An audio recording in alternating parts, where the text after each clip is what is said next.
My name is Sarah, and I'm 24 years old. 3 months ago, I watched my stepmom Vanessa burn my deceased mother's photo album in our backyard fire pit. What I discovered in those ashes changed everything I thought I knew about my family. It revealed a secret that my father had been hiding for 8 years. If you've ever felt like an outsider in your own home, you'll understand what I'm about to tell you. Sometimes the people we trust most are the ones keeping the biggest secrets from us. And sometimes those secrets can literally change your entire life. I was 19 when my mom died from cancer. Dad remarried Vanessa just 2 years later. She moved into our family home with her twin daughters, Chloe and Madison. They were both 16 at the time. Suddenly, I went from being an only child to having 2 stepsisters who seemed to hate everything about me. The house that once felt warm and welcoming became cold and uncomfortable. Vanessa redecorated everything. She threw away Mom's favorite coffee mugs. She painted over the growth chart where Mom marked my height every birthday. She even replaced Mom's garden with a concrete patio for entertaining. But the one thing I thought was safe was Mom's photo album. It sat on the living room shelf for 3 years after Vanessa moved in. Thick leather binding, brass corners, filled with memories from my childhood. Pictures of Mom teaching me to ride a bike, our family vacations to the mountains, her holding me as a newborn. Those photos were all I had left of her.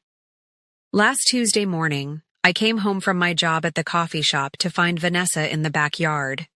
She was feeding something into the fire pit.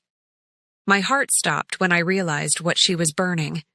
Pages and pages of photographs were curling and blackening in the flames. "What are you doing?" I screamed, running toward the fire.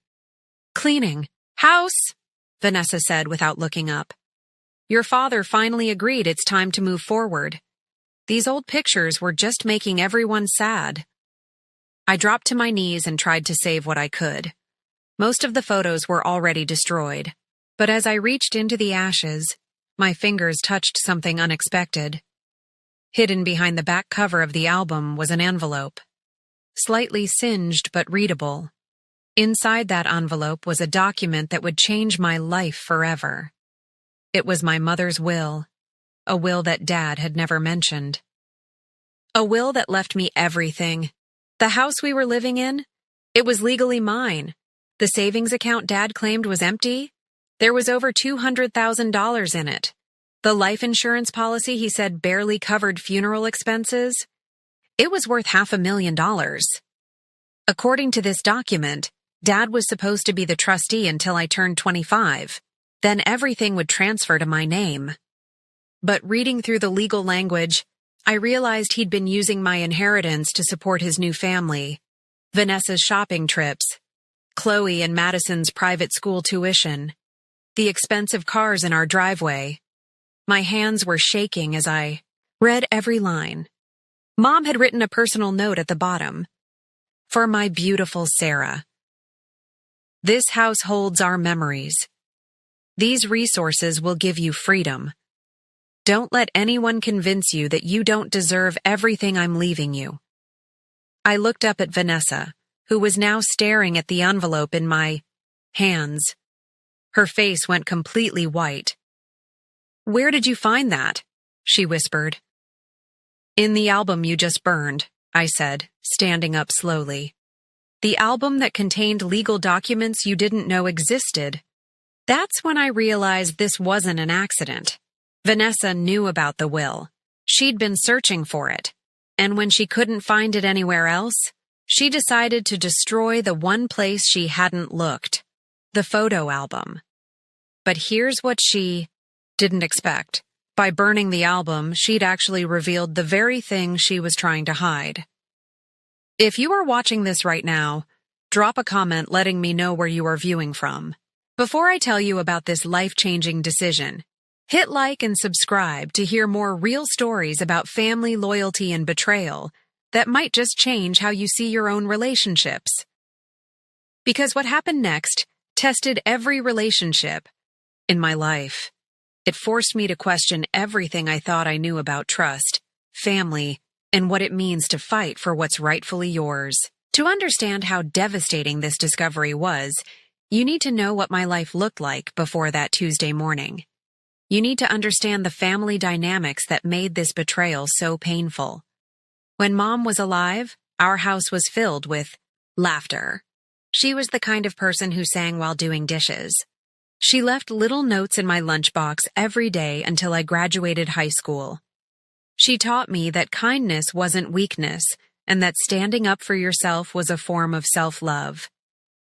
Dad was different back then. He told jokes at dinner. He helped Mom with her garden every weekend. He called her beautiful every single morning before leaving for work. They were genuinely happy together.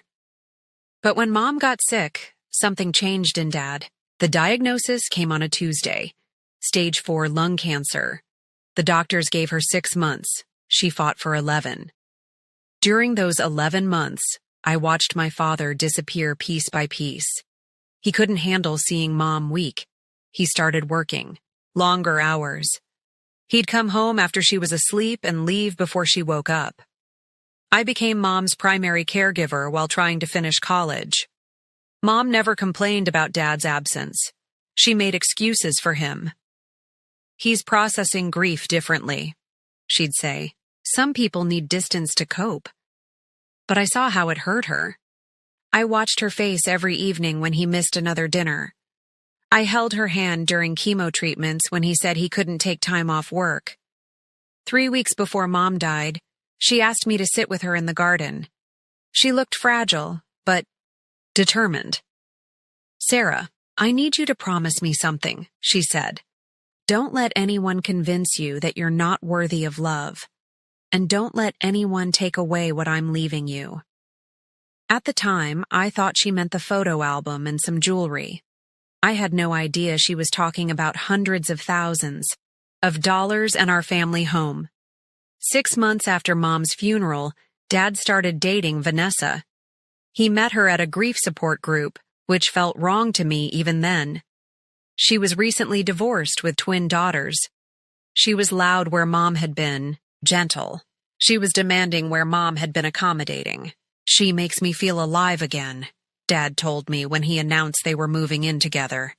I tried to be happy for him. I really did. But Vanessa made it clear from day one that I was an unwelcome reminder of his first marriage. "Your father needs to focus on his future, not his past," she told me during our first private conversation. "And frankly, you represent the past." Chloe and Madison, her daughters, treated our house like their personal playground. They used my childhood bedroom as a storage space for their clothes. They threw parties when Dad was traveling for work. They broke Mom's dishes and laughed about it. When I complained to Dad, he'd say, "They're just kids adjusting to change. Be patient with them." But they weren't kids. They were teenagers who knew exactly what they were doing. They were establishing dominance in what used to be my safe space. Vanessa slowly erased every trace of Mom from the house. She said it was healthy for Dad to move forward. She convinced him to donate Mom's clothes to charity. She replaced all the family photos with new ones featuring her and her daughters. "We're building new memories," she'd say whenever I protested. But I noticed things that made me suspicious. Vanessa never worked, but she always had money for shopping trips. The twins got new cars for their 16th birthday. Dad suddenly had expensive watches and golf club memberships. Meanwhile, when I asked about college funds or help with student loans, Dad would get uncomfortable. "Money's tight right now," he'd say. "We've got a lot of mouths to feed." I started working double shifts at the coffee shop to pay my own rent for a tiny apartment across town. I couldn't afford to live at home anyway. The tension was too thick. Every family dinner felt like a performance where I was the unwanted cast member. For 3 years, I watched this new family flourish while I struggled financially. I watched Dad become someone I barely recognized. He laughed at Vanessa's jokes that weren't funny. He agreed with her opinions even when they contradicted values he'd taught me. The photo album was the only piece of my old life that survived Vanessa's renovation. It sat on that shelf like a small rebellion, a quiet reminder that our family had existed before her. Until last Tuesday, when even that small piece of my mother was taken from me. Or so I thought. Standing in that backyard with my mother's will in my hands, I felt something shift inside me. For the first time in 3 years, I wasn't the powerless stepdaughter everyone could ignore. I was the legal owner of everything around me, but I wasn't ready to reveal what I'd found. Not yet. I needed time to process this information and figure out my next move. "I'm keeping this," I told Vanessa, folding the document carefully. "Sarah, don't make this complicated," she said, reaching for the papers. "Whatever that is, we should discuss it with your father first." "No," I said, stepping back. "We're not discussing anything right now." I walked into the house that legally belonged to me and went straight to my old bedroom. Chloe was there, trying on clothes in front of my childhood mirror.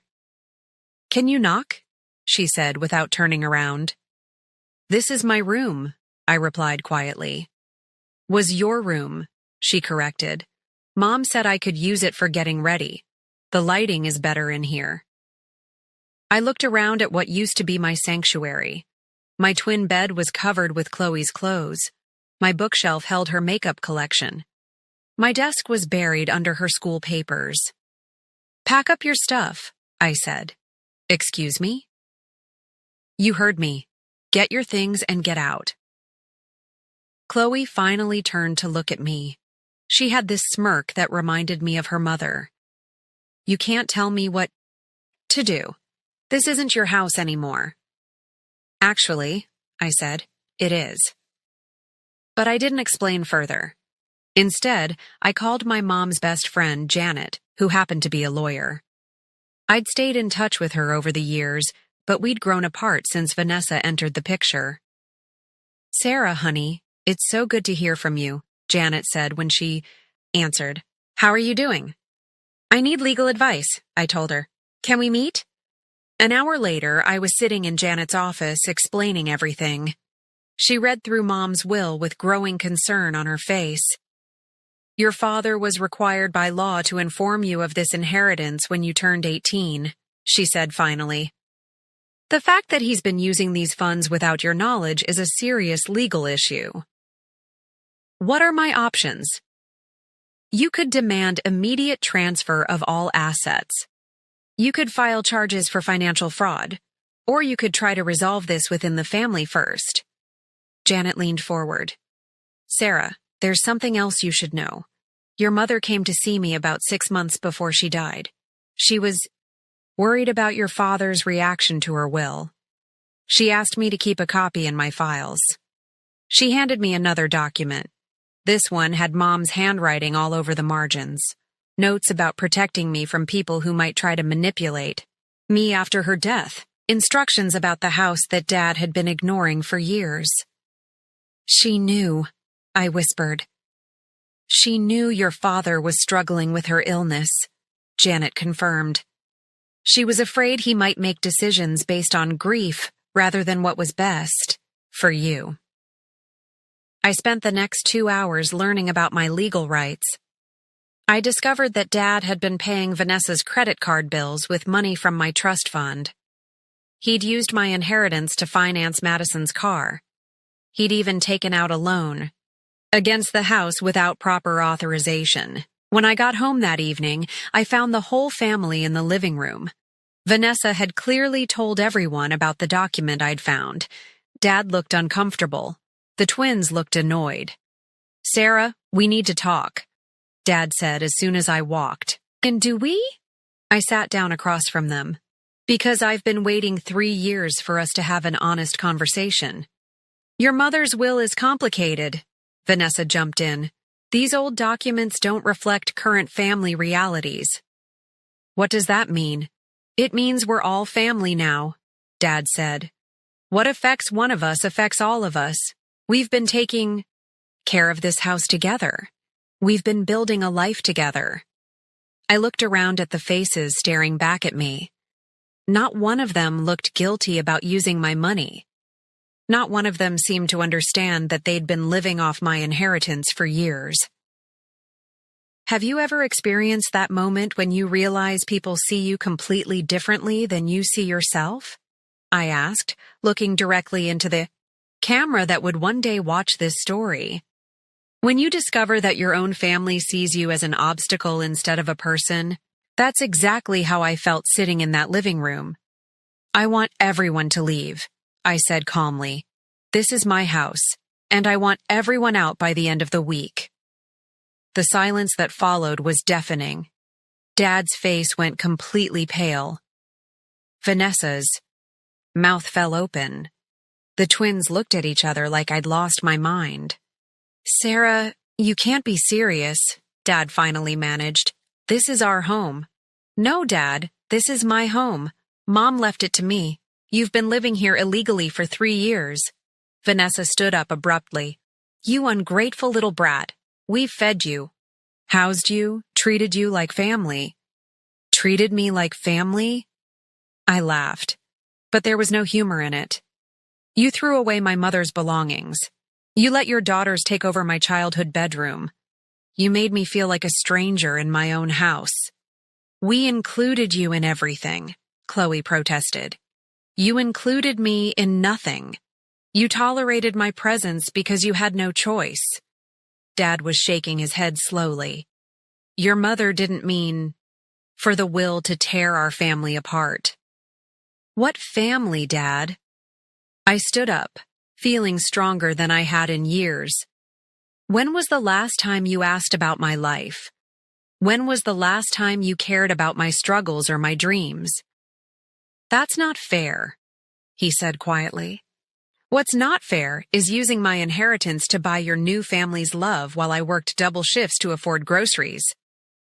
I pulled out my phone and showed them bank statements that Janet had helped me access.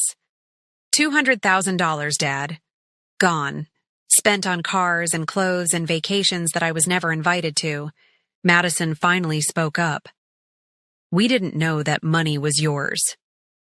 Yes, you did, I said, looking directly at her. You all knew. Every time Dad said we couldn't afford something for me but magically had money for you guys, you knew exactly what was happening. Vanessa's mask finally slipped completely. Your mother was selfish for leaving everything to you. What about your father's happiness?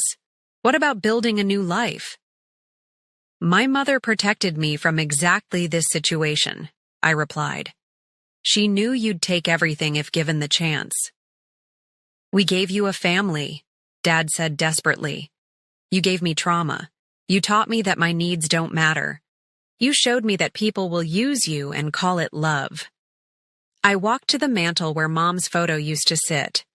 Now it held a picture of Vanessa and Dad at their wedding. I picked it up and looked at their smiling faces.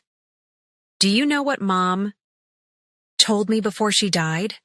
I asked. She said not to let anyone convince me I wasn't worthy of love. She said not to let anyone take what she was leaving me. I set the photo down gently.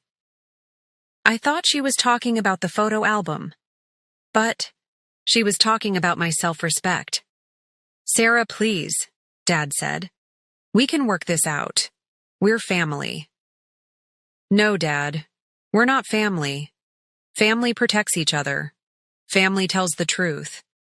Family doesn't steal from children to fund their new life.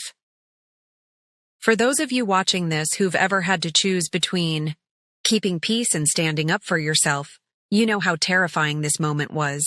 But sometimes the scariest conversations are the most necessary ones. Vanessa tried one last manipulation.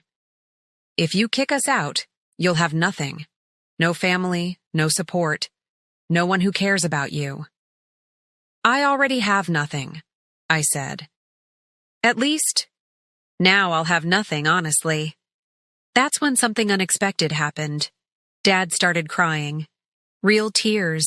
Not the performative sadness he'd shown after Mom died. I'm sorry, he whispered. I'm so sorry, Sarah. I lost myself when your mother died. I made terrible choices. You made choices, I agreed. But they weren't terrible by accident. You chose Vanessa's comfort over my security. You chose their happiness over my basic needs. I know, he said. I know, and I hate myself for it. This was the moment I'd been waiting for, the acknowledgement, the admission of guilt. But instead of feeling victorious, I just felt empty. I need you to leave, Dad, all of you. I need time to figure out who I am when I'm not fighting for scraps of attention in my own home. Vanessa grabbed Dad's arm. Don't let her manipulate you. She's being dramatic. But Dad pulled away from her. No, she's being honest. Maybe, for the first time in years, someone in this family is telling the truth. They left on a Friday morning. Dad packed his clothes in silence while Vanessa made phone calls to find them a new place. The twins loaded their belongings with dramatic sighs and eye rolls, but they didn't argue. They knew the legal reality. This isn't over, Vanessa whispered to me as she walked past with her last suitcase. Family isn't something you can just throw away. You're right, I replied. That's exactly why I'm protecting mine. The first night alone in the house was terrifying. Every creak in the walls sounded amplified. I kept expecting someone to walk through the door and tell me I'd made a mistake. But slowly, something shifted. The house began to feel like home again. I spent the weekend going through rooms that had been off limits to me for 3 years. In Dad and Vanessa's bedroom, I found more evidence of financial betrayal. Credit card statements showing thousands of dollars in purchases I'd never seen. Receipts for jewelry and spa treatments while I ate ramen noodles for dinner. In the twins' rooms, I discovered items that used to belong to Mom. A silver bracelet I'd been told was lost. A ceramic bird that used to sit on her dresser. They'd taken pieces of her that I didn't even know were missing. But the most painful discovery was in Dad's desk drawer. Love letters between him and Vanessa that dated back to when Mom was still alive. They'd been having an emotional affair for months before Mom died. All those late nights he claimed to be working, he was with Vanessa. If you've ever wondered how deep betrayal can go, let me tell you it has no bottom. Every time you think you've seen the worst, you find another layer. Janet helped me navigate the legal process of reclaiming my inheritance. The bank accounts were transferred to my name. The house deed was updated. I had financial security for the first time in my adult life. But the hardest part wasn't dealing with lawyers or paperwork. It was dealing with the isolation. Dad texted me occasionally, asking if we could talk. I wasn't ready. Vanessa sent me long emails about forgiveness and family values. I deleted them without reading past the first paragraph. The twins' friends stopped following me on social media. Extended family members who'd sided with Vanessa during the drama blocked my phone number. I learned that standing up for yourself often means standing alone. 3 months later, I made a decision that surprised everyone, including myself. I sold the house. Are you sure about this? Janet asked when I called her. It's your family home. It has sentimental value. It has painful memories, I corrected. I want to start fresh somewhere that doesn't remind me of everything I lost. I found a small cottage on the other side of town. 2 bedrooms, a little garden, room for the life I wanted to build, rather than the one I'd inherited. The sale of the family house gave me enough money to buy the cottage outright and still have savings for the future. But here's what nobody expected. 2 weeks after I moved, Dad showed up at my new front door. Alone. I left Vanessa, he said simply. I should have done it 3 years ago. We sat on my new porch, drinking coffee like we used to when I was a child. He looked older, tired, but more like the father I remembered from before Mom got sick. I know I can't undo what I did, he said, I know I failed you as a father, but I want to try to rebuild our relationship, if you'll let me. For those of you who've been hurt by people you love, you know how complicated this moment was. Part of me wanted to slam the door. Part of me wanted to pretend the last 3 years hadn't happened. Why now? I asked. Why leave her now? Because watching you stand up for yourself reminded me of your mother. It reminded me of the man I used to be, the man she fell in love with. We didn't fix everything that day. We didn't even come close. But we started talking honestly for the first time since Mom died. He told me about his affair. He admitted to using my money. He apologized without making excuses. A year later, we have coffee together every Sunday morning. He's in therapy working, through his grief and guilt. I'm learning to trust him again, slowly and carefully. Today, 18 months after finding that will in the ashes of my mother's photo album, my life looks completely different. I'm living in a home I chose, surrounded by things I love, building relationships based on honesty instead of obligation. The cottage has a garden where I grow the same flowers Mom used to tend. I have pictures of her on every shelf, not hidden away or relegated to one forgotten album. I talk about her openly, sharing memories without fear that someone will tell. Me, it's time to move on. Dad and I are still rebuilding our relationship.